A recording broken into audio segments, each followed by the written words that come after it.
अस्सलामुअलैकुम। क्या हाल है? ठीक हो? खैरियत है? अल्लाह अकबर ला इलाहा इल्लल्लाह अल्लाह अकबर वलिल्लाहिल हम्द। अल्लाह ताला तमाम हाजी हज़रात के हज को कबूल मंजूर फरमाए।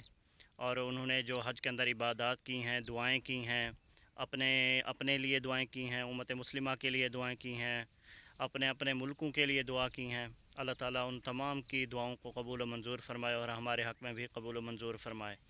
और उन्होंने जितनी भी उन्होंने इबादत की हैं, अल्लाह ताला उनकी तमाम इबादत को कबूल मंजूर फरमाए।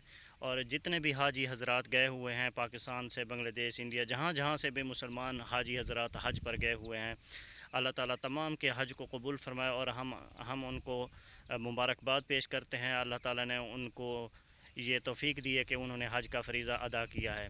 और उसके बाद कल यानी बरोज़ इतवार उनके ईद होगी, वो क़ुरबानी करेंगे, ईद नमाज़ अदा करेंगे। तो अल्लाह ताला उनकी क़ुरबानी को भी कबूल मंजूर फरमाए और अल्लाह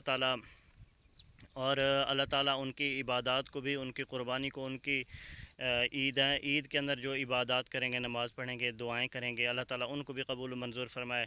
और अगर किसी हाजी भाई तक हमारी ये वीडियो पहुंच रही है और दोस्त इस वीडियो को ज़्यादा से ज़्यादा शेयर करें, तो जिस हज़रात के पास भी हमारी ये वीडियो पहुंच रही है और वो हमारे हक़ में दुआएं फ़रमाएँ, ख़ुसूसन हमारे मुल्क के लिए दुआ फ़रमाएँ। बाकी तमाम हज़रात को बहुत बहुत मुबारक। कल उनकी ईद है बरोज़ इतवार। तो अल्लाह ताला मैं उनको मुबारकबाद भी देता हूँ। और अल्लाह ताला जिन्होंने हज अदा किया है, हज उम्रे अदा की हैं, अल्लाह ताला उनकी तमाम इबादत को भी कबूल व मंजूर फरमाए। वस्सलाम वरहमतुल्लाहि व बरकातुहू। आपका भाई क़ारी साहब।